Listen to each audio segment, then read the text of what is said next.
Welcome to another episode of Down the Barrel Podcast with Jimmy and Dino. And sometimes Jared. Down the Barrel Podcast is brought to you by the Minnesota Deer Hunters Association and Wolf.Report.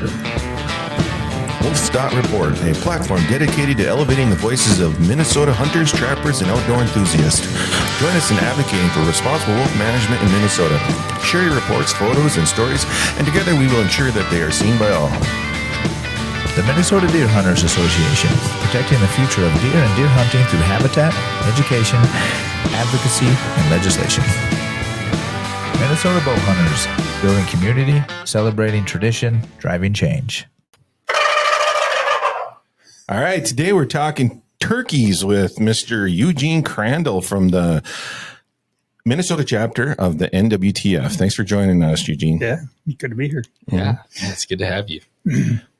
It took a little effort, but we finally got you to the right spot today. I appreciate you sticking with us. And I know we had some issues with the time, and Dean told us 3, maybe he told you 2. So we'll blame Dean. He's not here today. Dino is not here with us today.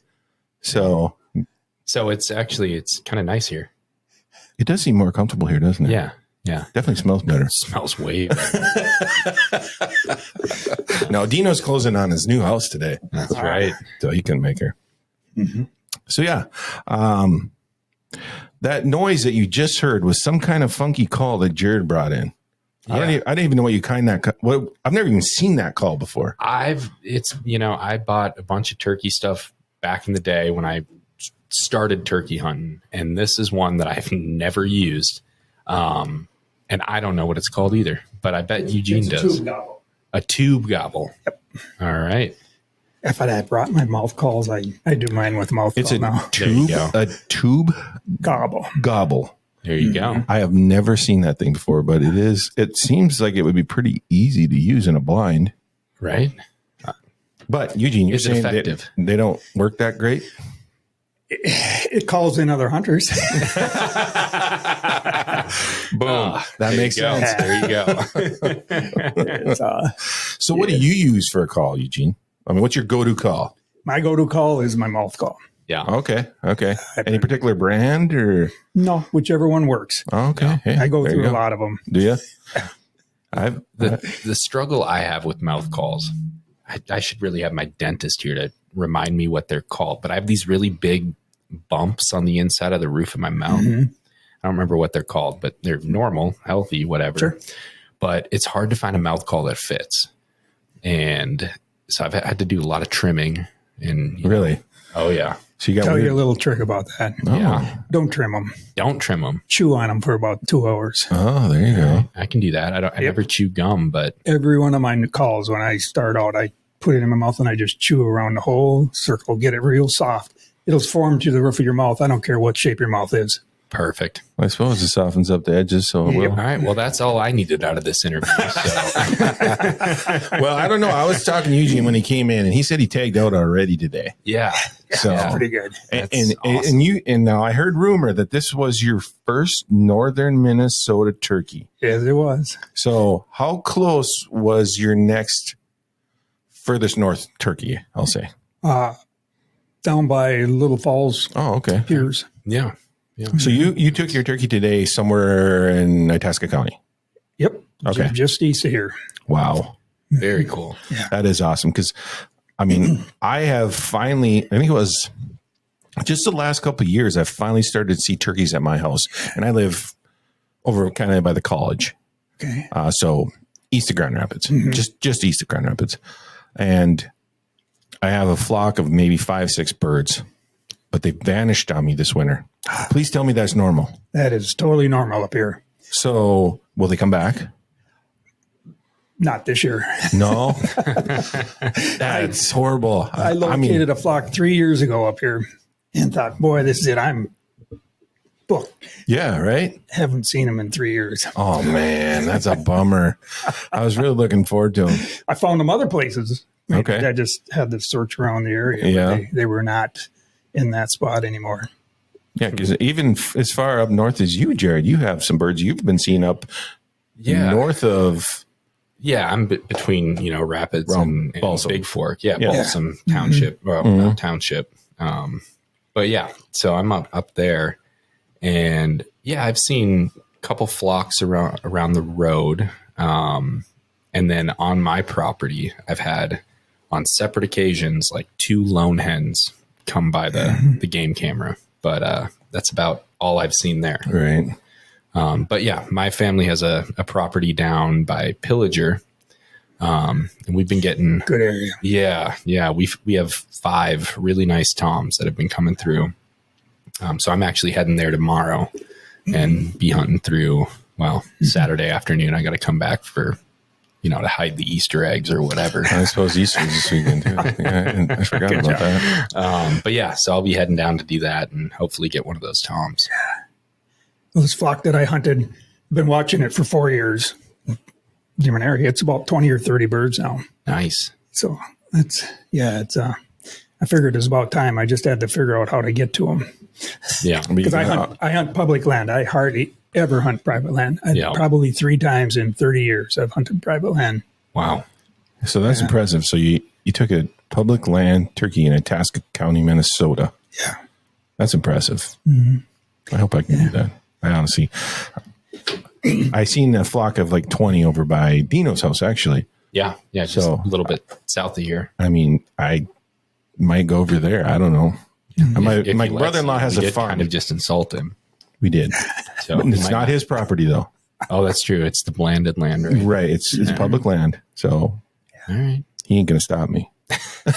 might slash your tires, but so what did you, I mean, obviously a tom. Yeah.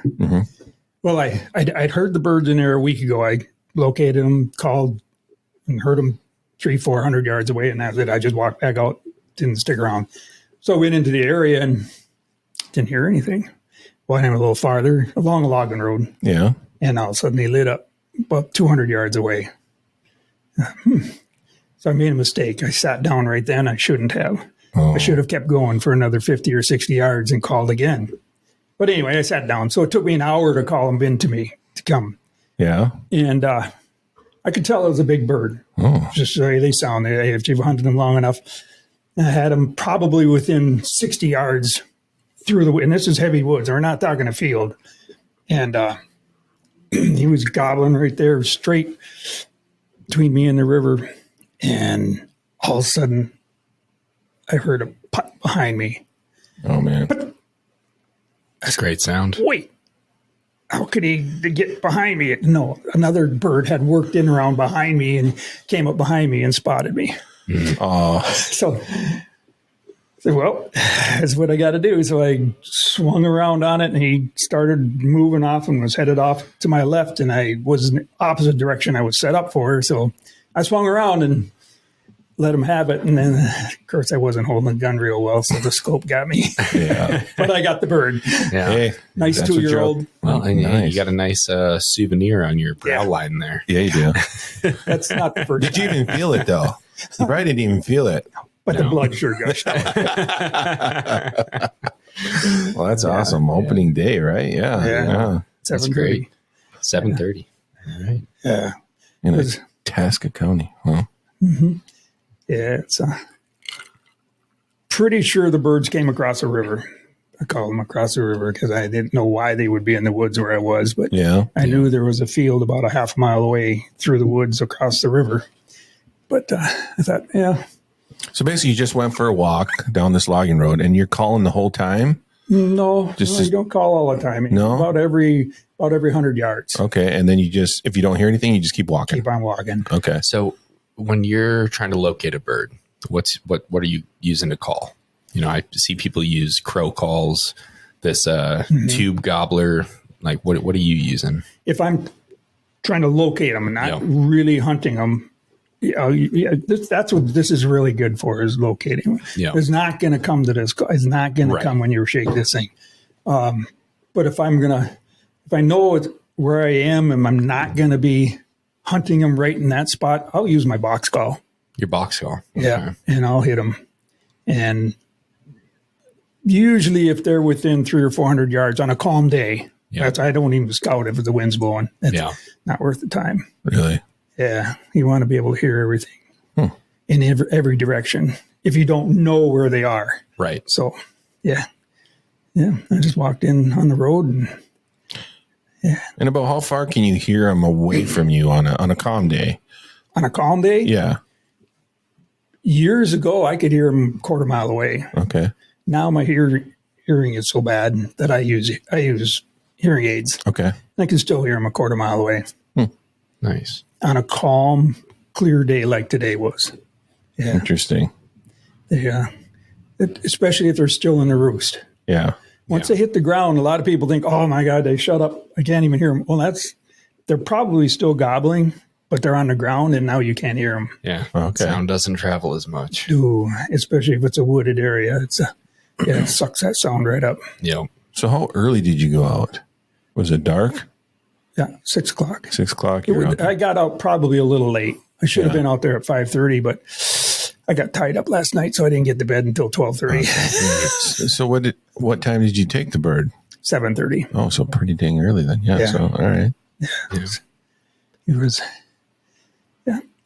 It wasn't the bird I wanted, but I got it. Hey, you got a bird. Yeah, Nice beard on it. 9-inch. Nice. Yep. And it was a 2-year-old. I had 3/4 inch spurs. That's a 2-year-old. Okay. Yeah. Okay. Very cool. But yeah, when they come in behind you and they start putting, you either take that bird or you're not going to get a bird because every bird in the area hears that putt and they're gone. Yeah. Really? So what does the putt mean then to a bird? Alarm. Oh, okay. Means Eugene is here. Eugene's here. Yeah, Eugene. So it's kind of like a deer when it blows or something. Yeah. Yeah. Okay. Yeah. All right. Yeah. That makes sense. I see. I didn't know that. Yeah. It's good to know. You got about a minute Okay. when that putt starts. Yeah. Hence, If you're lucky. Hence the scope. Right. And right. 30 seconds. Yeah. Quick decision. Yeah. Take them or lose them. Yeah. So what do you use for a firearm? What's your setup? I got a 12 gauge semi-automatic Winchester's SX4. Nice. SX2. It actually was the first SX. Okay. I bought it back Okay. 20 years ago. Yeah. Yeah. Dean was always going on about those. Yeah. Yeah. They're a popular firearm.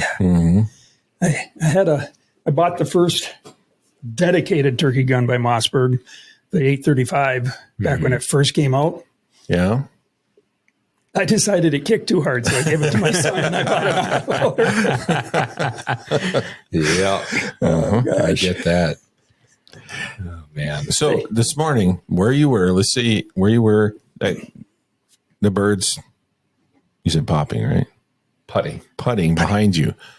If somebody was out there with archery equipment, would they have had an opportunity at that bird? No, No, too thick.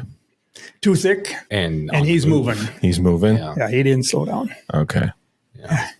I got him at about 35, 40 yards. Yeah. And that was the first time I actually saw him. Okay. And he was going. Yeah, because you're on with archery. I am. Yeah. Yeah. Well, I'm not right now, but I will be. I mean, you're going Friday. Friday. Yeah. Yes. Yeah. So I'll be out there with the bow. So you're not running decoys then? I had decoys with me, but I never put them out. I didn't know how fast he was going to come in because when I first struck that bird, the second time he gobbled, he was already 50 yards closer. Yeah. So I thought, oh, no time now. I got to get set up. So I threw up my ground blind and Oh, so you were in a ground blind? I use a fence. I call it a fence. Oh, okay. Yeah. I So I seen carry those it in my before. back. Well, Yep. that's my go-to. I use a full blind when I'm mentoring someone Okay. when they're first going out. And you said it was pretty thick out there, so Very. yeah. So you don't look for like little clearings. See, that's what I was on thinking. a logging road. That's the only clearing I had. Okay. Was a logging road in Okay. each direction. To the He left came and right. behind you. So Behind me was yeah. thick cover. Yeah. He was probably only 15 yards away when he putted, Wow. but there's no way I was going to turn on him. If I'd have turned and tried to shoot, never would have got a chance. No. The only chance you got is to let him get out a little bit farther. Yeah, And I suppose. when they're going away from you, they're not looking at you. And did you bother calling at all to try to get them to slow down or just No. okay? Just too When they're fast. putting there, they're done. They've made up their mind, and they're going to keep going until they forget why they were putting. Right. That's their self defense is to leave the area Yeah. when they're alarmed. Interesting. See, I never knew that about putting. Yeah. Yeah. Because I actually have turkeys at my house. I mean, we have a little hobby farm, so I have turkeys, so I can hear their vocalizations, but I don't know what they mean. Yeah. So that's interesting. Well, they'll cluck, Right. which people, that's a putt. No, the cluck and the putt are two different calls. Okay. The putt is a really sharp, hard. Oh, okay. I've heard that before. Yeah. Yeah. It means something's not right. Jim's here. They're not comfortable. No. There's an eagle flying overhead kind of thing. And yeah. being he was that close to me, I knew I was up against a tree, but at 15 yards, they're isolated so good, he probably counted the Right. Stitching on your shirt. Stitching on my shirt, yeah. Yeah, they don't. I was lucky I got a shot off. I got to put it that way. Right. The only chance I had was he was 35 yards away already and going to cut across the logging road. That's the only reason I got him. Yeah. Man, you knew there was turkeys in that area, Yeah. so that's why you were there. Yeah. Oh, yeah. And you'd been seeing them probably, maybe you saw them before. Yep. I mean, you just didn't go out and hope.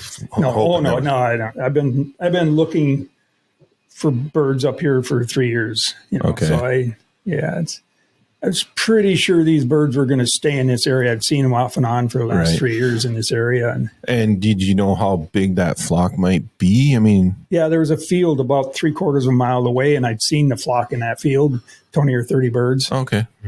but they were across the river. Okay. So when you see in a flock 20, 30 birds, is that like you trigger, okay, I can hunt here? Anything less, would you have hunted there? Oh, yeah. Oh, yeah? You don't need 20 or 30 birds. No? No. In fact, the more birds there are, the harder it is to hunt. All you need is one. Because my flock, when I had them around my house, was 5 or 6. Is that safe to hunt? Something like that? I mean, they're gone now, so I don't get to hunt them, but.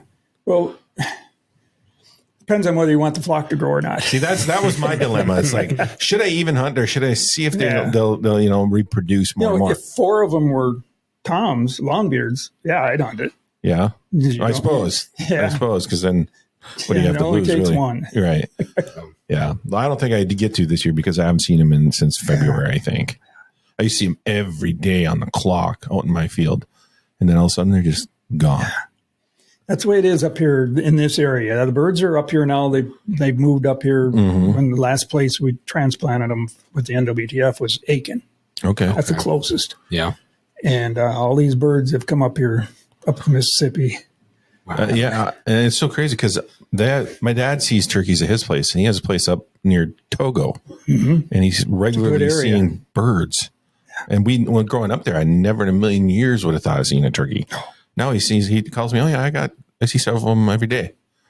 20 years ago, the word was you'll never see birds. The birds won't exist north of Highway 200. Yeah. Yeah, the climate is just too harsh for them. Yeah, that's not true. Right, because They're all the way to isn't the turkeys border. that we have here, didn't they come from Canada? No. So who told us that? We had a podcast and somebody said the turkeys that we have here came from Canada. No. I'm going to look back. Somebody told us that. The last Let's blame two Dean. Okay. wild bird release was Aiken and Thief River Falls. Yep. So the birds that we released in Thief River Falls probably migrated into Canada too, Okay. because that's real good ag land over there. Those birds are doing real well over there along the border. Right. They're huge flocks. So the birds we're seeing here came from the Aiken area then. They moved north. Yeah, 99% of them. Some came from the Duluth area and came this way because they were in Wisconsin, but not that many. So how does it affect the birds? Like in my area, my little area, I have a high population of predators. And is that why I'm just not seeing as many? I have coyotes, bobcats. I mean, I have all that, a lot of them. The second problem with up here is okay, we don't have a lot of ag, right? Right. We also don't have good habitat, nesting habitat, and that's what it takes. So what is good nesting habitat for a turkey? Good cover that opens up into open area. Okay. They'll nest in the woods, but usually it's pretty close to a open area. Right. It doesn't have to be a very big open area. And that's what I have in my place. That's why I'm surprised that they left, because it seems like, because I have big fields with soybean stuff in Grand Rapids by my place, but they just vanished on me. They found a better food source somewhere. It's like, just shocks me. That's what it is here. Yeah. Because our food sources are so small up here, I suppose. they will travel, and if they found an area where the food is better, they'll stay there for a year. and they'll move again unless the flock grows. If it grows, then they'll split off. And Well, maybe once the back. fields get planted again, I'll see them again. if you got corn, that's pretty much the anchor. Soybeans are okay, but corn Soybeans. anchors. I got soybeans, so Yeah. I'll have to put some corn out back or something. Yeah. Yeah. Wouldn't hurt. I mean, down by you, where you hunt, Jared, the Pillage area, there's quite a bit of agriculture down there, isn't it? More than here. Right. Yeah. It's still not, like an ag rich area. Yeah, because across from you is Ripley, right? Yeah. And there's no Well, if you count agriculture there. like landmines as Well, agriculture. they do have some open areas. Do you know why there are birds in Ripley? I mean, in Pillager, because they came out of Ripley. Right. I've hunted in Ripley for 20 years now. Yeah. I don't hunt. I mentor Okay. disabled veterans there. Yep. Coming up to the end of the month.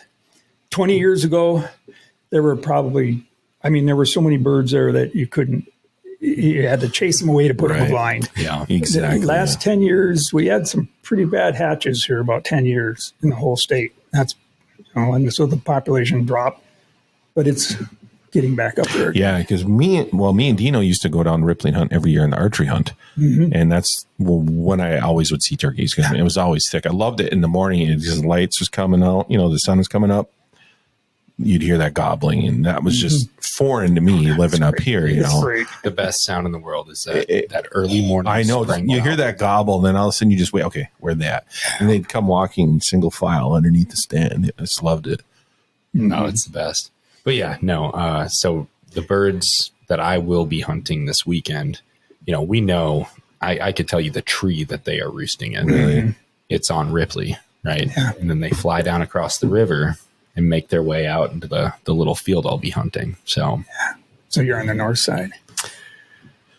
Well, it's across the Crow Wing. Yeah. So we're a little bit east of Ripley, a little bit north as well. Yeah. Yeah. I know where the river is. I've hunted a lot. Yeah. So you got a pretty good chance, is what you're saying. Oh, yeah. I hope so. I've been getting them on the trail camera pretty much every day, other than about 4 days ago. I have not seen them since. At the toms, the hens are still coming in. Yeah, well, they're not far away. Right. Sure. If you had hens, the toms aren't far away. Exactly. This time of year, that's where they are, wherever the Yep. hens are. Okay. Yeah. So yeah, hopefully. So you were out. You said 6:30 this morning. You had one by 7:30. Yeah.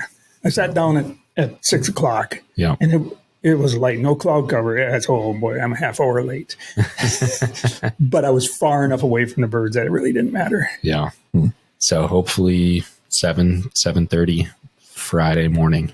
Send me a text. I will send you a picture. Okay. All right. I hope you do. That's the plan. Yeah. I probably won't be bringing that tube gobble. I kind of like the idea of taking the tube gobble when you're walking around because that's so easy. You just swing it. Yeah. Right. Right. I've never seen one of those before. Remember, today. this is what people are hunting. Yeah, exactly. The hen call is, if somebody stalks a hen, they're hunting the wrong bird this time of year. So, is there a lot of hunters out that you know of right now? I mean, I know when Dean came to work today, he saw a hunter going out by his house. Yeah. And I just don't see turkey hunters around me. Not here. Right. Very, very few in Itasca County right now. I can't hazard a guess, but if you run into another hunter up here right now, it's pretty amazing. Right. Yeah. Well, Yeah. so I guess that's a good segue into NWTF and the local chapter. Right. How big's your chapter here? It's just you? It's pretty small. It's been in the area actually for 24 years now. Okay. Oh, really? Been a chapter in Grand Rapids, yes. See, I never would have known that. And I joined NWTF a couple months ago. Yeah. And it's like, so when I joined NWTF, did I join the local chapter or is that Your something name else? will be Okay. on my Radar? radar. Okay. My chapter will be credited with your Okay. membership. All right. Yeah. Cool.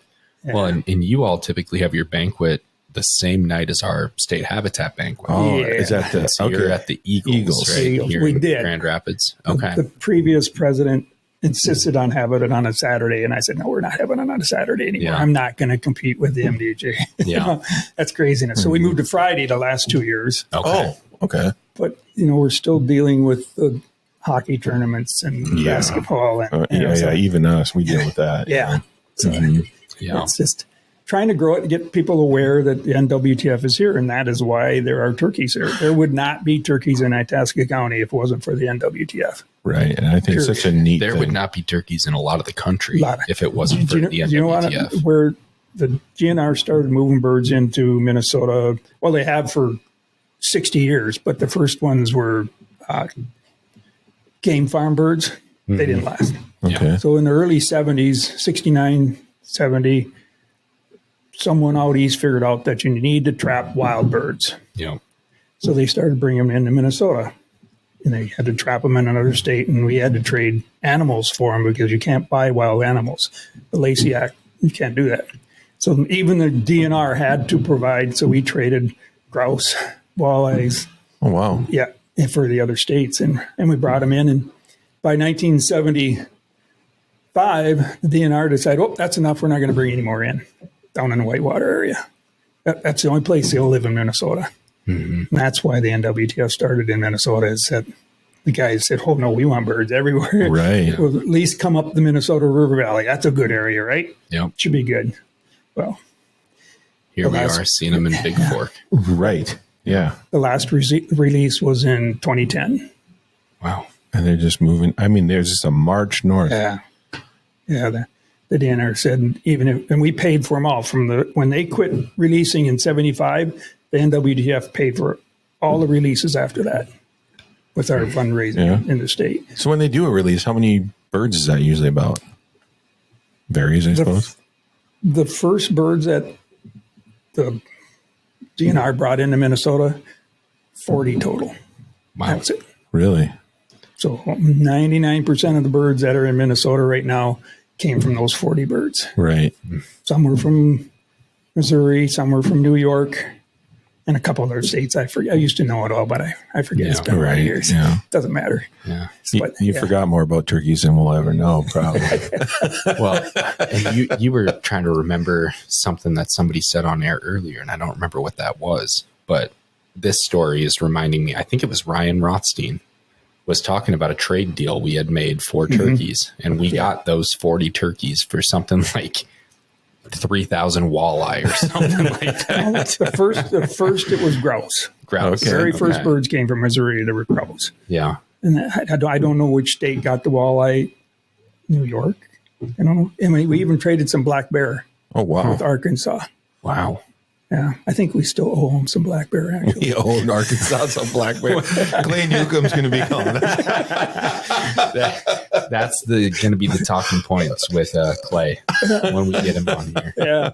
So yeah, it's been a success story because there were no birds in Minnesota. Oh, yeah. The wild bird was gone by the early 1900s in Minnesota. They were gone. They were just. But I mean, they are native to the state. They did not exist this far north. They don't. They don't like pine as much as they like hardwood forests. Well, our hardwoods ended at the Minnesota River, pretty much in Minnesota historically. But hey, we changed the habitat up here now, and now this is a habitat that, if there's openings, Right.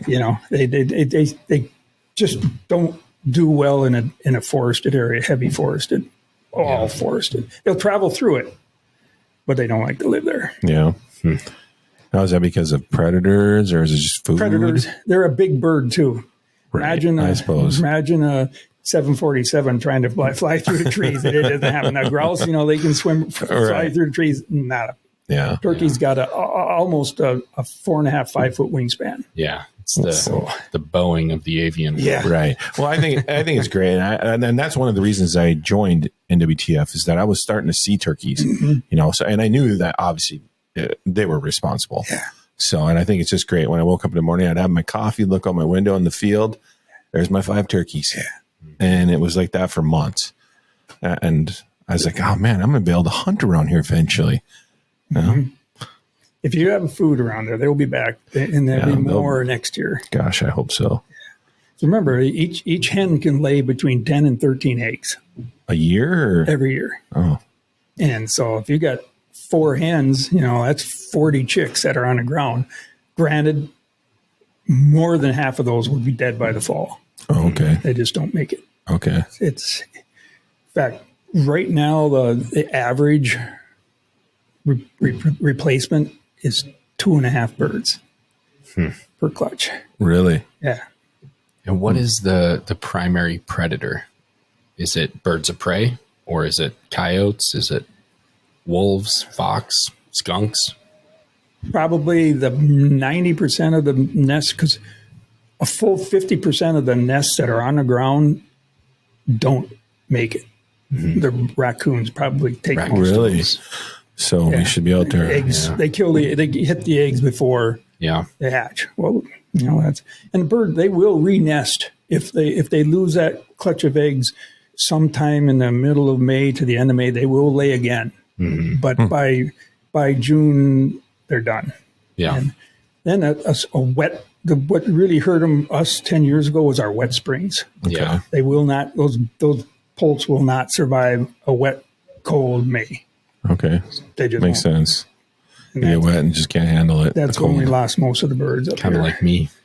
I hate being wet. Yeah. Yeah, So the coons, They used to that's say what it the was. snow would do it to it, but hey, the snow has nothing on a wet spring. No. That's good to know. So I want to hear more about the local chapter. Yeah, So how long has that been around? that it was 20.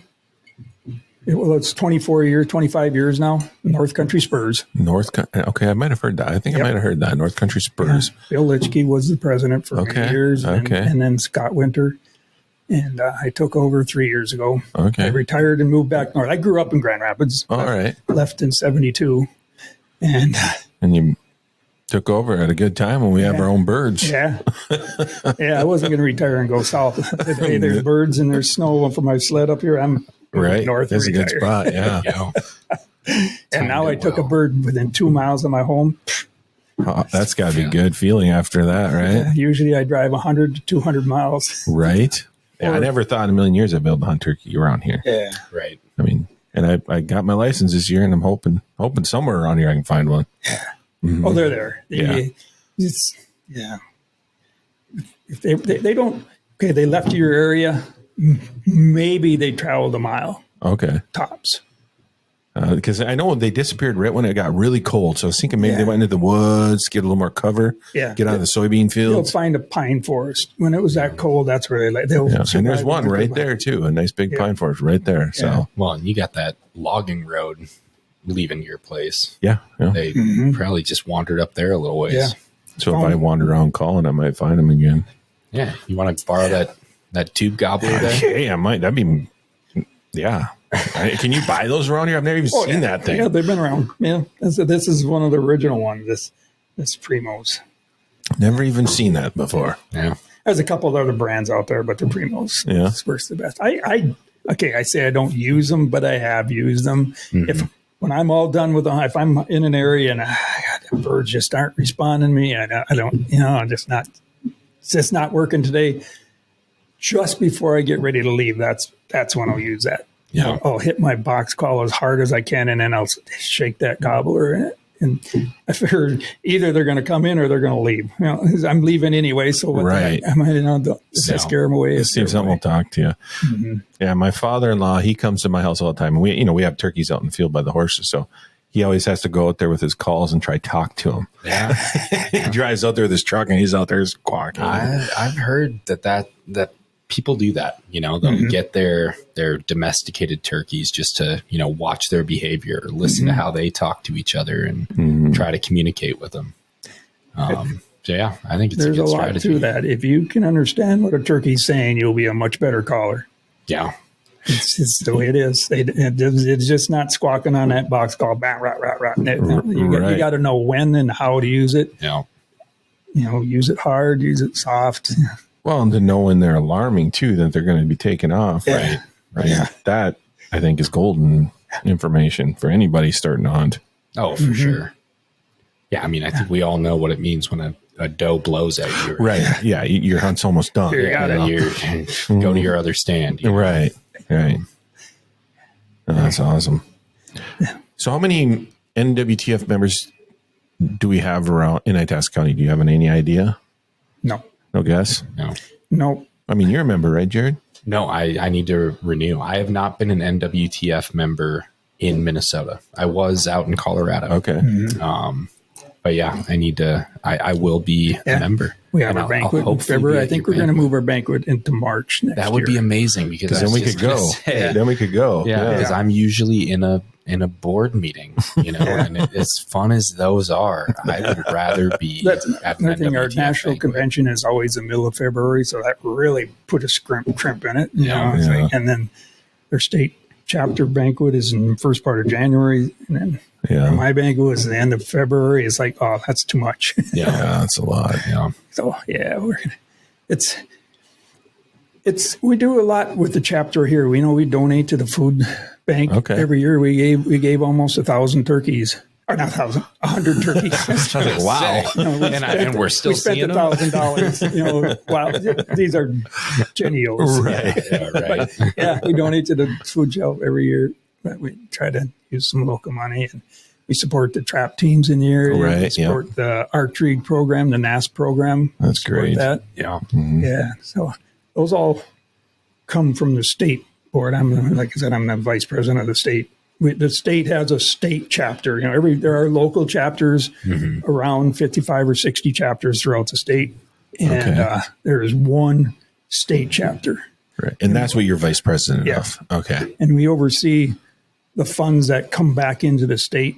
All these little chapters raise money, and it goes to our national headquarters, and then they distribute it back to us, and then we spend it in the state. Okay. Yeah, and we have a pretty good chunk of money to spend in Minnesota. That's great. Great. We just right now it's find somebody to ask for it. Well, and so NWTF, when you're spending that money, is it mostly habitat, education, advocacy? What all do you work on? We do habitat enhancement. We have a wildlife biologist on staff for the NWTF, and he takes requests for money for habitat. For land acquisition, for habitat management, for we even have for buying equipment. If the state chapter cannot own equipment, we can't own it. Okay. So we wait for a NGO or a state to come and say, hey, we really like a cedar or a brush cutter or something.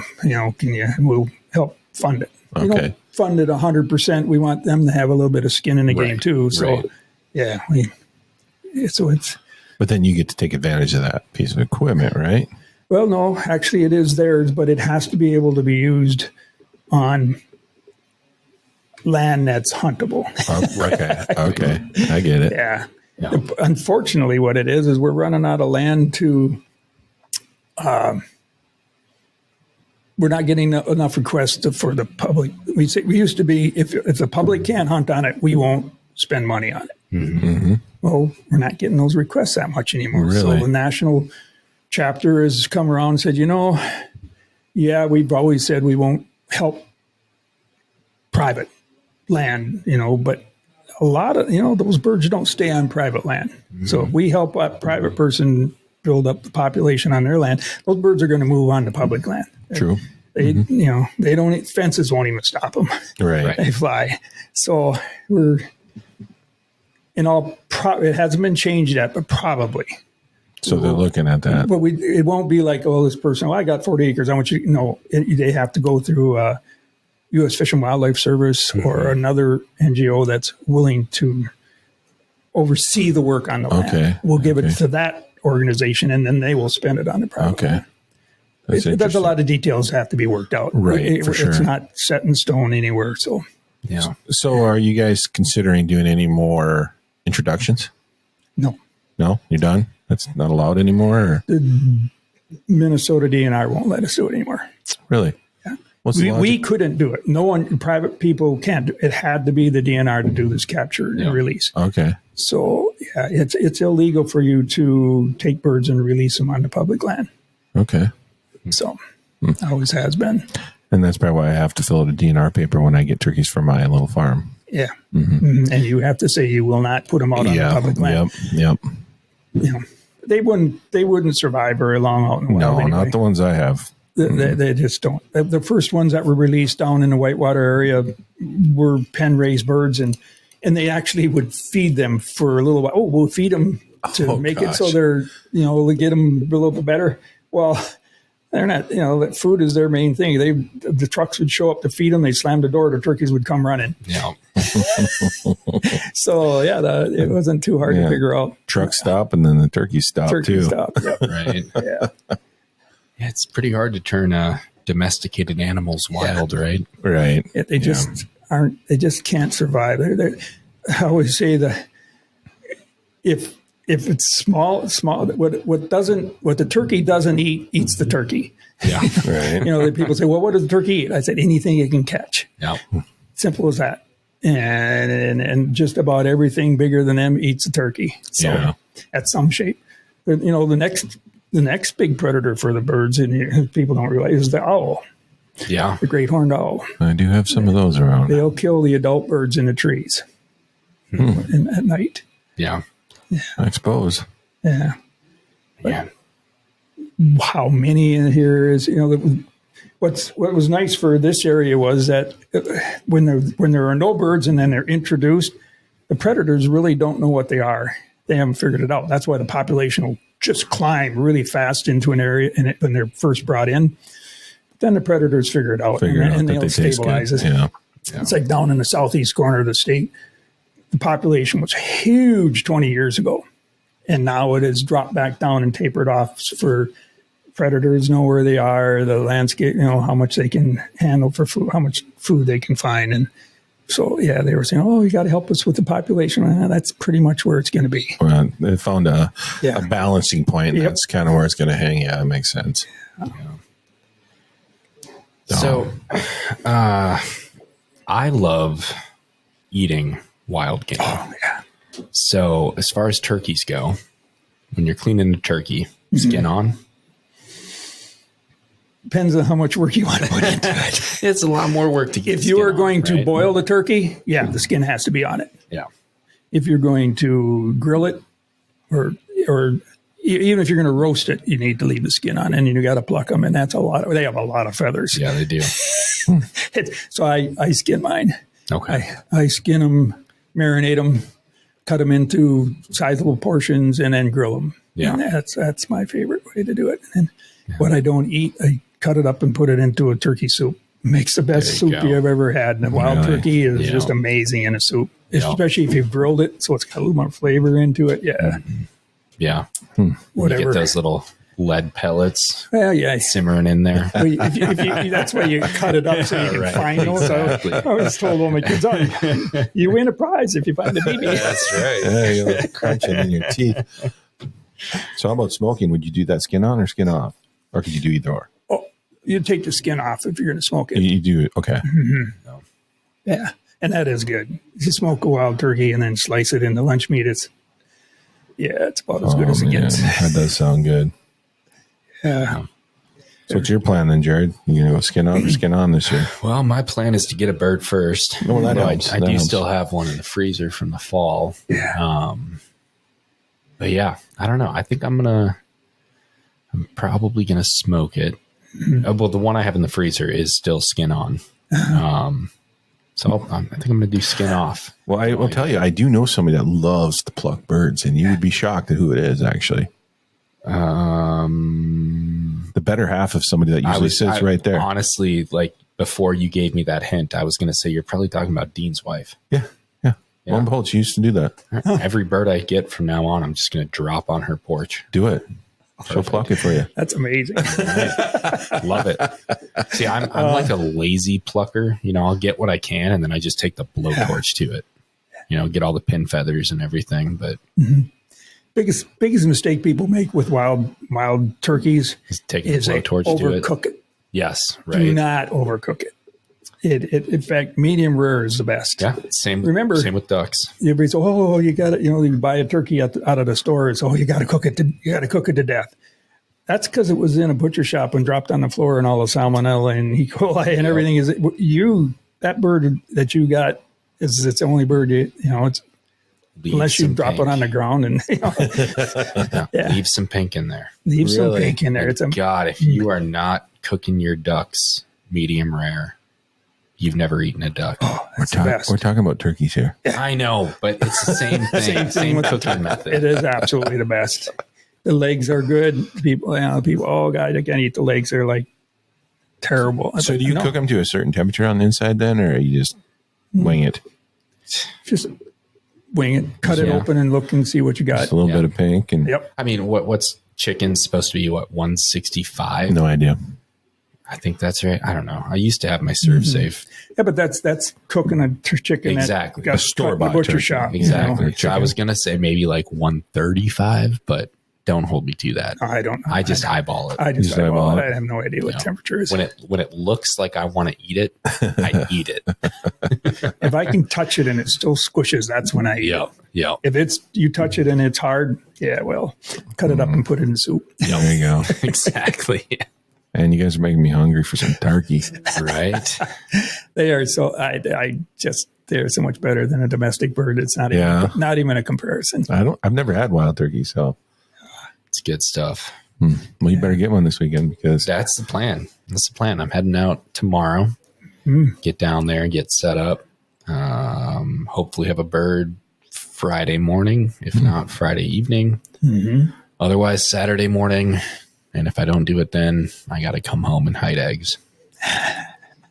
you said you had a bird or two at your place, though. Take that thing out there and call them. Those are just a couple hens that have been passing through. Oh, So, yeah. Yeah. If you use a tree call to them in the morning, if you're in there and it's dark, and they'll respond, even if they're a long way away. And then when they hit the ground, you just hammer them with your box call. Yeah. And get them to talk to you. You prefer the box call over the pot call? Oh yeah. If they're a long ways away, the box call is much louder, Yeah. and my mouth call is almost as loud as box call, but not as loud. Yeah. Pot call is more delicate. Right. When they're coming in close and it hangs up, and I just can't get them to move, then you break out the pot call. Yeah. Give them a few purrs. Yep. so when you say pot call, is that the glass?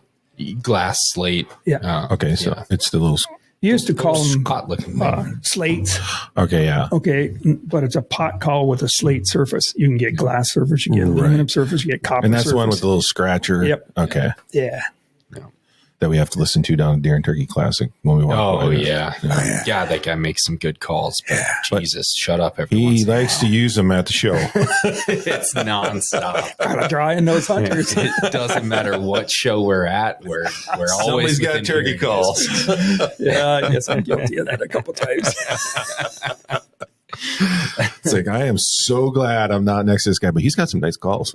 Oh, they're beautiful. You got some They're nice calls. Yeah. I can't resist turkey calls. I got way more than I need. Yeah. Yeah. Yeah. I Well, so where all do you have you turkey hunted? Like, are you going for the Grand Slam? Oh, I have two. Oh, You really? have to. All right. Story time. Right. I don't even know what that is. So, Well, I know what the idea is. Yeah. But What? The 5 subspecies? The 4 is a slam. Okay. The 5 is a Grand Slam, and the World Slam is 6 with the oscillated. Okay. So I took my reels in Hawaii, Yeah. my Osceolas in Florida, of course. Right. Of course, my Easterns, I've got way more than I can count of those. Right. Yeah. Hunted them to New York and Maine, and my Miriams I've gotten in Dakotas. Yeah. Yeah. So I've hunted twice. 20 different states. Wow. Haven't taken a bird in every state, but I've hunted Yeah. 20 states. Have you hunted New Mexico? Yes, I'm going there in 2 weeks. Oh, wow. Can you take me with you? I don't know why. So, well, I do know why. I've done a few trips in the Gila Wilderness down in That's where I'm southern New hunting. Mexico. God damn you. And ever since I'm talking 5 steps from my truck in the Gila Wilderness, I've told myself I am going to come here on a turkey hunt. And I have not done it yet. First time I went there was like 20 years ago. My uncle lived in Silver City, just south of the Gila. Yeah. And he elk hunted all the time. And I said, I'm going to come down there turkey hunting. And he said, well, we can go up where I I elk hunt.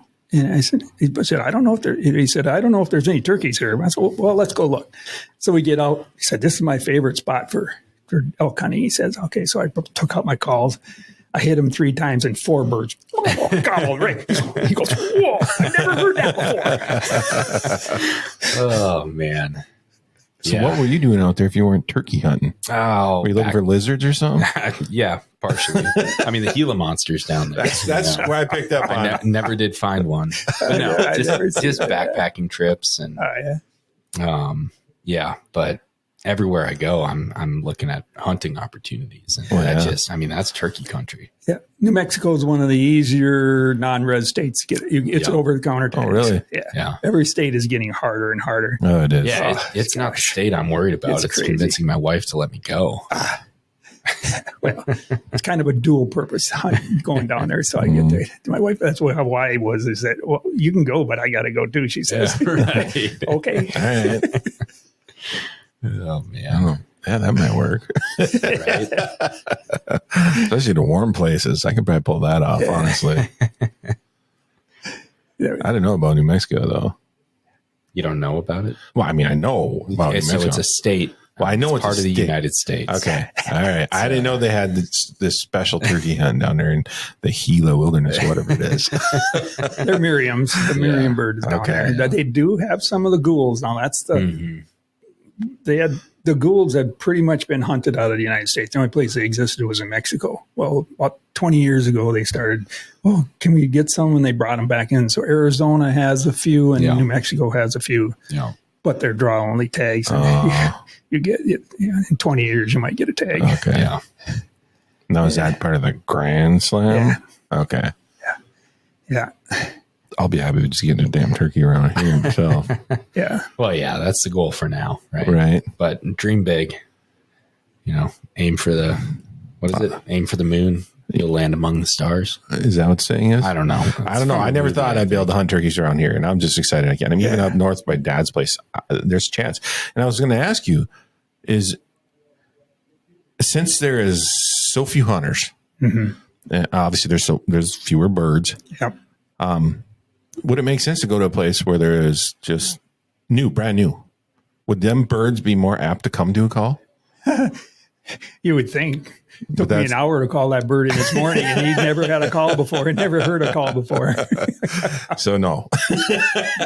When they get to be 4 years old, they've run the gauntlet. They are so cautious. They really nothing. I suppose. So what is your strategy though? If you're going to a public land that doesn't get a lot of pressure, you've never been there, do you just hike and call? Wait till you hear a gobble? First, I do a lot of searches for the land. If there's not water on the property, I don't bother. Yeah. It's the hens need water in the spring for egg production. Okay. So that's why they're there. After the eggs are laid, the birds get all the water they really need from the food they eat, the green grass. Okay.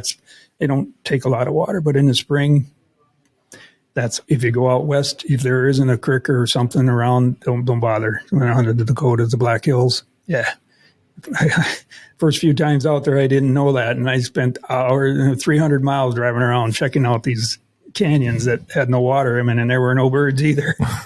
So it's what I looked at, and it helps to have large trees on the property. Yeah. They'll roost in a tree every night.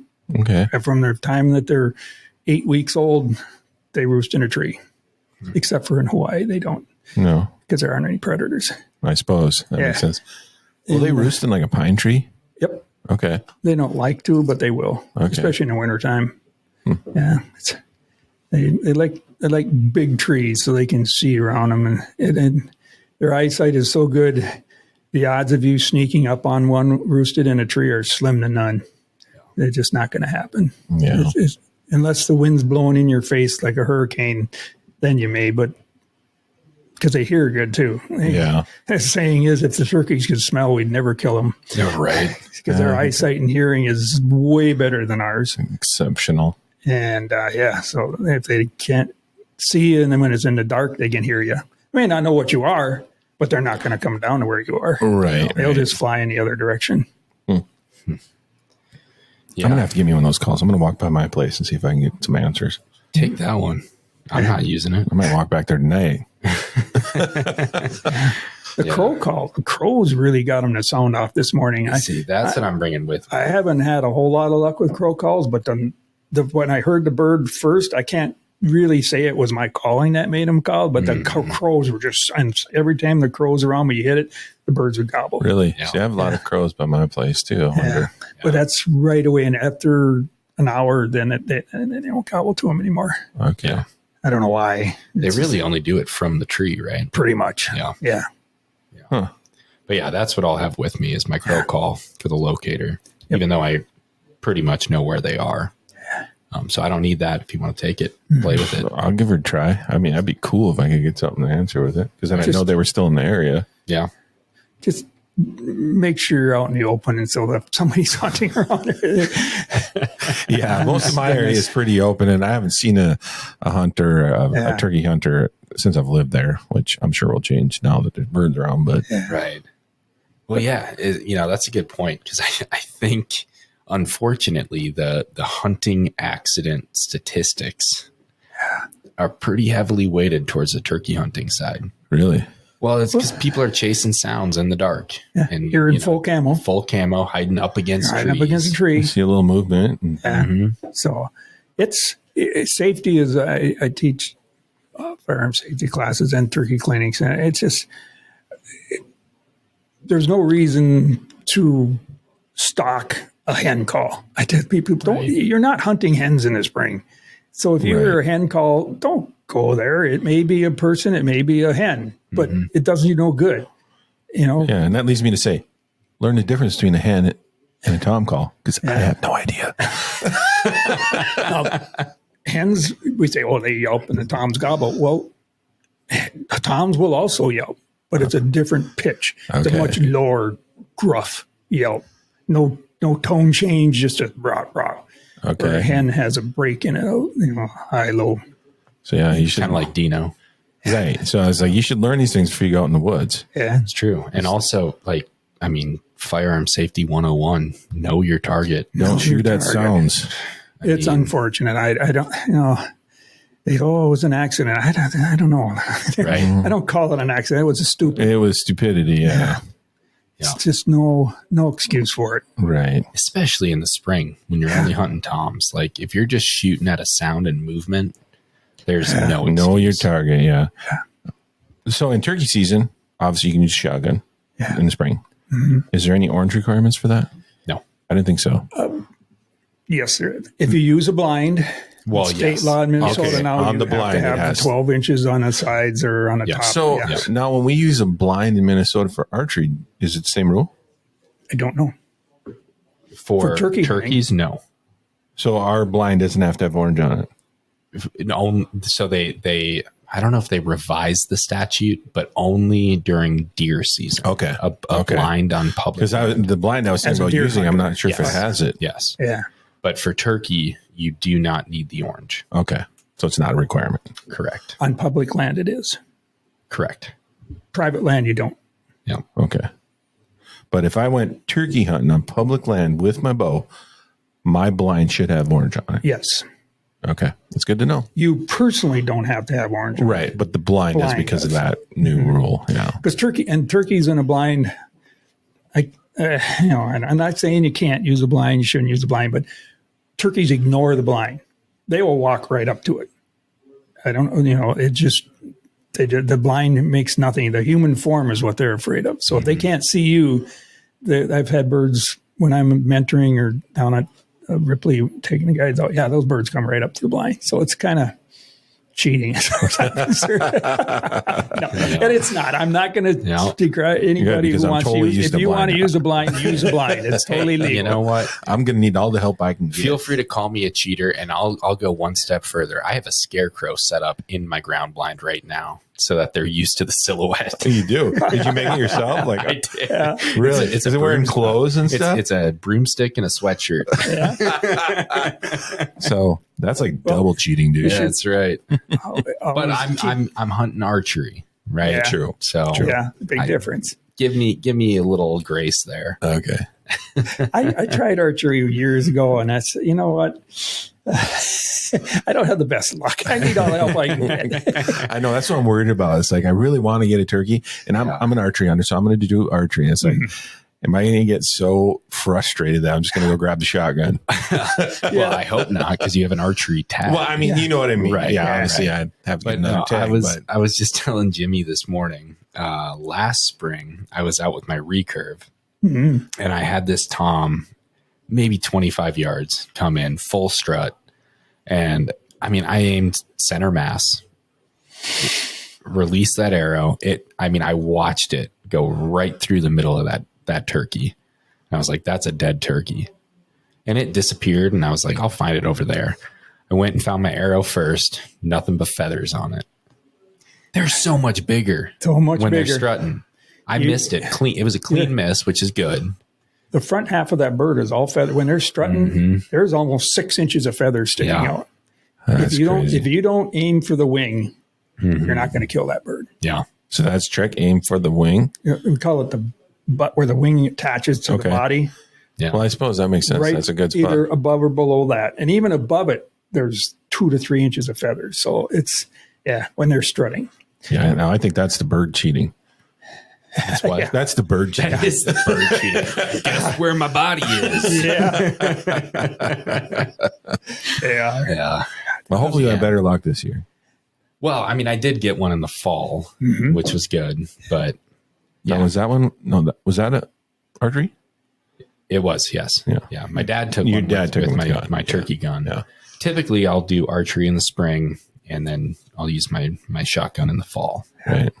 But yeah, Fall hunting is a whole different ball game from spring hunting. Is it? it is. It's in the spring, it's the breeding season. It's all about the hens and the toms. In the fall, it's all about food. Okay. If you don't have a good food source on the land that you're hunting in the fall, you're not going to have birds there. So would you hunt turkeys in the fall around where you hunted today? No, No? there won't be a bird within. No, No? no, Are you going to hunt birds up here in the fall? probably not. No? Wow. Okay. Well, that's good. No, It's too frustrating. After 30 years of hunting them and 60 or 70 birds, I still would be frustrated by it. I'm going to be hunting at the Jenny O plant. That might be the only place I get mine. So I'm going to give her a heck. Yeah. I hunted the fall about 5 or 6 times, and I said, you know what? Yeah. Not the way to do it. A little too frustrating. There are a lot of states out on the east that are thinking about banning fall hunting. Really? Their populations are plummeting so fast, so much, that they're going, whoa, we got to do something. Now, are they blaming that on hunters, or they don't know? They don't know. They don't know. So they figure, well, if they take, because you can shoot a hen or a tom in the fall. Right. And that'd be one more hen in the spring if they don't take it. And they're getting a little pushback from the hunters, but I can even imagine. the hunters are going, gosh, there aren't as many birds here as there used to be. What are we going to do? Well, this is one thing we can do. That Right. we know if you don't kill the bird, it's going to be there. Right. Any rumblings of that happening here? No, Our our population is still good climbing. enough. Good. It's we're still on the upswing. It will get there. I expect within the next 15 years it will it plateau always and does. probably go back. It already has started in the southeast corner. Okay. Right. So we're still seeing the climb here. Climbing and spreading, it seems to me. Yep. Yeah. They're finding habitat. They just keep moving, and as long as they can find the food, they're going to keep growing. Yeah, so, like, in a place like up where my dad lives, up by Togo, what are they eating up there? There is no agriculture up there. They have adapted it. They eat pine seeds. Okay. They eat acorns. They eat in the summer. They eat anything. All right. It's the wintertime that's hard. I mean, a bird and turkeys can, if it's a nasty winter and it's 3 feet of snow and it's cold, they can go a month without food. Okay. Sometimes month and a half. Now they're in pretty tough shape by that time, but they can. If it's 25, 30 below, they might not even leave the roost for days. Oh, wow. They'll just stay in one. It's too much energy lost. And they're an omnivore then? Will they eat bugs too? Oh yeah, they eat that's That's why the hens want a field, because if the food of that poult in the first month of its life isn't protein, they're not going to make it. And that's where the bugs are, is along the rivers and along the fields. 90% of their food has got to be protein. I mean, he's explaining my property to T. I should have turkeys. I should have good turkeys. I'm sure you do. You do. You're just not seeing it. You have to. You know. Yeah. They're there. So they. I'm taking that call, and I'm going to find them tonight. Do it. I think I got the crow call in the truck. Do you? But I need that. Okay. Well. So, yeah. Well, I mean, we're rolling up on an hour here. We don't want to take too much of your time, but I want to ask you. Yeah. New hunter like me, doesn't know jack really. I mean, just what I see on YouTube or something. What's your biggest tip? What should I be doing to get a bird around here? Patience. If you get a bird to sound off in the morning, when I go to an area, if I don't hear a bird calling, I leave. I have to hear that's the whole point of turkey hunting, as far as I'm concerned. I'm not deer hunting. I want to hear that bird. Okay, so you heard the bird. Right. It knows where you are. Okay. It may take an hour for it to get to you and not make a sound until it gets, like that bird that deeked me this morning. It never gobbled to come around behind me. The only time I heard it is when it putted. And that was it. And it took him an hour to get there. Wow. So yeah, patience. But patience if you heard the bird. Now, if you go out there and you're not hearing a bird, move. Keep going until you hear something. You don't have to be right next to it. You can be 500 yards away. Okay. But it knows where you are. That bird that was behind me. It knew right where I was. I had quit calling. I wasn't calling anymore. I hadn't called for 25 minutes. But it's amazing how they can locate you and come right to the tree you're sitting under. So I've also heard, do your locator call. You hear that bird at, let's say, 500 yards off, right? Get as close as you can without breaking cover. Or do you stay where that bird heard you because it's coming to where it heard you? No, it's like I said this morning, what I did is I heard it. It's 500 yards away. Okay. You know it can't see you. You're in good cover. Yeah. I'll move 60 yards and I'll call again. Okay. It'll gobble. Hopefully it moved a little closer. Now we're only 300 yards apart. I'll move another 50 yards. So it makes it, because the biology is the hens go to the toms. The toms don't come to the hens. Right. So that's why those big old boys, those 4-year-olds and 5-year-olds, you're not going to get them because they expect those hens to come to them. And they'll sit there 100 yards away and gobble for 2 days and not come to that hen. That was my strategy. Really? And that's another thing. I didn't know that. Yeah. It's the 2-year-olds and the 3-year-olds that the big boys kicked them out and they fought. And so they're going to, there's a loose hen. I'm going to go see if I can take it. So, yeah. The odds of getting a 4 or 5-year-old turkey to come to your call, pretty slim. Right. So you would agree, if you're hearing that gobble 500 yards off, don't set up there. Don't sit up there. Break the distance. If you know the terrain and you know between you and them, you can use 50, 60 yards and call again and get them to gobble again. And they will gobble then. Yeah. Ooh, the hen's coming. Yeah. And then... But don't get too close because then they're going to expect you to keep on coming. Right. Oh, okay. Right. So I probably would move 100 yards and then stop, set up, get all set up, get my gear out, get my fence out, and then call one more time and then shut up. And would you agree 100 yards, whether shotgun or archery? Oh, yeah. Yeah. Archery, I might move a little closer. A little closer. Close as you can get. That 40 yards is a long shot with that bow. It really is. Yeah, especially when their body is actually a third of right. Half their body is fake. It's just a decoy. And in Minnesota, remember, there's a brush between you and that bird. That's true. Right. Yeah. If you're hunting in the woods. Yeah. Which is what I wanted to do. I've hunted tons of birds out in fields. Yeah, that's fun.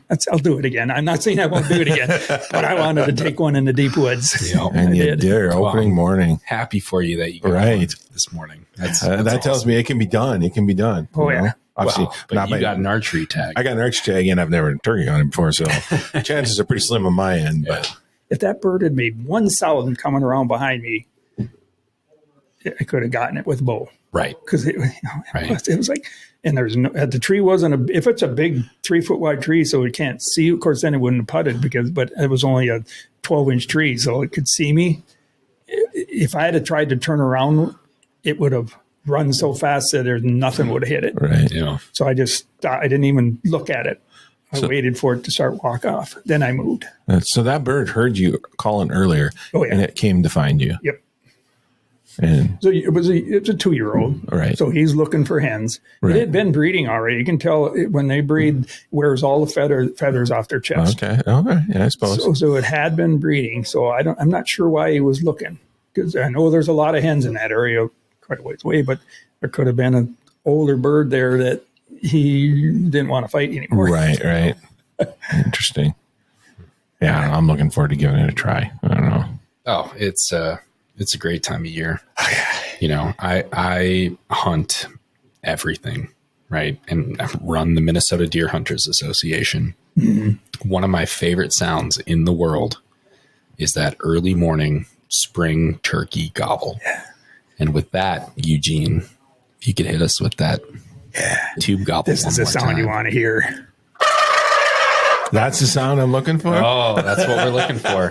Hopefully I hear that first thing Friday morning. Awesome. It's going to be a good time. It is going to be great.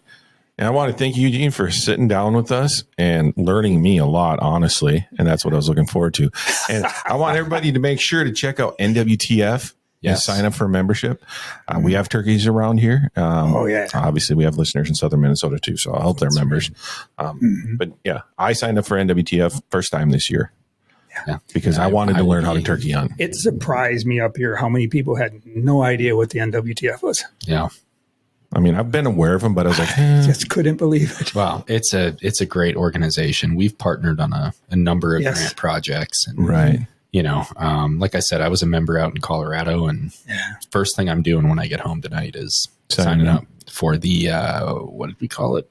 Your local chapter? North Country Spurs. But I don't think I got a chance to pick a chapter when I signed up. Well, you'll be assigned up. But they'll assign me. Yeah, okay. So. Yeah, it was great. I signed up, and like a week or two later, they sent me a $25 gift card for Bass Pro Shops, which I haven't used. We talked about it. I'm going to use that. And I finally got that big old magazine you guys put out. That's a great magazine. Yeah, no doubt. Yeah. And how often does that come out? Every 2 to 3 months. Quarterly. It's quarterly. It used to be every month. Now it's quarterly. Yeah, there's a lot in there. It's thick. Because I have it at work now. We were looking at today even. Yeah, that's impressive. It has changed a lot over the years. I think it's gotten considerably better. Good. Yeah. But it was good before too. Right. Well, yeah. So let's join NWTF. Let's get some more turkeys up here. Let's make turkey hunting as good as it can be up here. As good as it can be. Right. If okay, I'm one more plug for the NWTF. Absolutely. You said you have land that you could put a food plot on. Yes.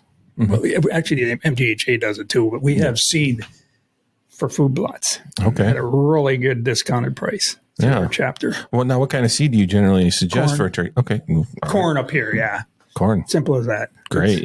It's Roundup ready, year-old seed corn. It's awesome. Yeah. That's good to know because I have a little spot I'd love to put some corn on. So yeah. Actually, I have an extra bag here around you could have. Awesome. There you go. We're going to get some corn.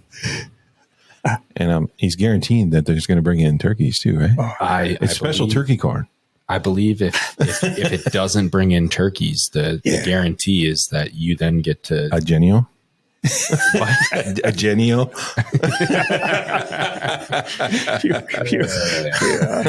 That's usually what I go someplace else. Well, Eugene, thank you so much for joining us. Anything else you want to add before we wrap things up? I was just glad I got to do this. To get the word out up there. Right. We appreciate you joining us. Yeah, and congrats on the hunt this morning. Right. Hopefully, I will have bear the scars. Yeah, you do. You do. You earned it. I earned it. Right. You earned it. Yeah. And maybe we can do this again this weekend. Yeah. Yeah. I want to see your scar. Come next week. Well, I'm not going to get scoped by my bow. But maybe I'll have a similar mark on my wrist. Rip some skin off your forearm. Yeah. Yeah. Everybody said, well, why do you use a scope? Well, 40 years ago, I hurt my eyes on the job. So I can't focus on the sights anymore. So I have to use a scope. And basically now I pretty much tell my new hunters that, you need a scope on your shot. This is turkey hunting. This isn't duck hunting. Yeah. Exactly. You aim for the head. It means you want to hit him in the head, not the body. Right. At a minimum, a red dot. That's what I have on my turkey gun. Yeah. And I guess one more thing I should have asked too is recently you did a training out at the gun club? Yeah. I do a turkey clinic every spring. Every spring. Yeah. I've been a member for years. Isn't it? I've been, it's first time up here. I did them for 20 years down in the metro in Roseville. I did turkey clinics. Used to be mandatory, and it's just, I thought, everybody wants to learn turkey. New people up here maybe would want to learn a little more about the turkey. And was that a pretty good showing there? as much as I expected. Okay. I had the 10 people there, which is about what it is everywhere in the state now. When I first started doing the clinics 25 years ago, I'd have 80 to 100 people in my class. For 10 years, it was like that. But even 2019 was the last time I did it down there, obviously. And we had 40. So it was dropping off. But yeah. Well, it's just picking up here, I think. Yeah. It's just going to grow, I think. Yeah. So I've heard enough rather uninformed comments. I thought, these people might need a little bit more information. He's probably heard some here tonight. Turkeys do not eat grouse. I think I've heard that. Before. Somebody was trying to say that. I heard turkeys eat all the fawns and get rid of them. That's what's happening. That's what it is. The turkeys and the wolves are making a hybrid. Oh, no. So, looking forward to it. Oh, yeah. And good luck to you, Jared, this weekend. Yeah. Thank you. Good luck. Hopefully they come in and I'm going to take your little funky looking call here this weekend, and we're going to see if it works. Because I think I'll have some free. I'll have some free time this weekend. You got your tag, so bring your bow with you. Oh, right. Yeah. You never know what's going to happen. Right. One of the other reasons I quit hunting with a bow is because, you got the whole season, right? Mm-hmm. Well, I'm not going to go today. I'll go tomorrow. All right. I'm not going to go tomorrow. I'll go the next day. And then pretty soon it's the last week of season and I haven't been out yet. Yeah. See, and I'm the opposite. I'm only hunting with a bow because I'm like, I'm going to go today. Oh, a kid is sick. Yeah. And I'll go tomorrow. There it is. Pretty soon firearms is over. Yeah. And my only chance is the bow. Yeah. Because how long? Because the shotgun season is a lot shorter than. Well, there's 3 of them. Is there? Well, no, there's more than 3. Are there? It's a week. Each shotgun season is 1 week long from today to May 31st. Okay. And you pick 1 week. Yep. And if I didn't get a bird in this week, I could hunt the last week of season 2. So I basically get 2 weeks. Okay. Archery is every day the whole time. Month and a half. And a half. Yeah. Yeah. That's why I do archery. Yeah. Because I never know when I'm going to get to go out. Yeah. It's going to be tough this weekend because I'm going down the cities on Friday. I won't be back Saturday, and then it's Easter. Yeah. Always something. Yeah. Well, and I've already got the truck loaded up for my trip tomorrow. But again, a kid could wake up sick tomorrow. Exactly. Then I'm unloading the truck. It was always work for me. And I don't have to worry about that anymore. Good for you. Right. Good for you. No doubt. Yeah. That'd be great. So I'm going to go New Mexico. Oh, I hate you. And then I'm going to do the Ripley hunt. I'm actually going to take my wife out on Friday. She's going to get a tag and we'll go hunt Friday. Yeah. You're going to go back to the same spot?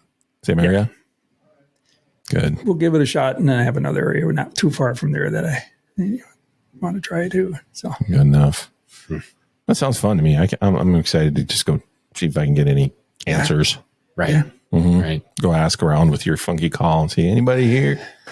Do it in the morning. The odds are better that you'll get a response. Yeah. The first hour. If you can get them before they leave the tree. Yeah. Wow. Mornings are usually a little easier for me, so that's even better. Yeah.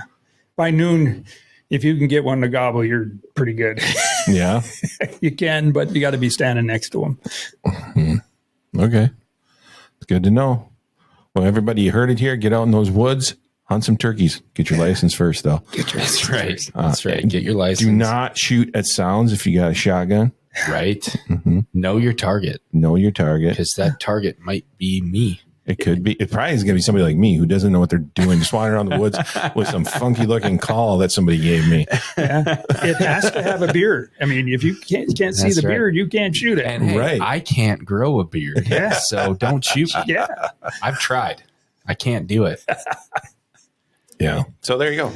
Awesome. Well, we appreciate your time, Eugene. Yeah. Thank you for coming. And thank you for all the work NWTF does. Absolutely. It's a great, I mean, great organization. it is. We're proud to partner with Thanks you for on bringing the a lot of birds grants. north. I love it. I Yeah. love it. I love seeing them.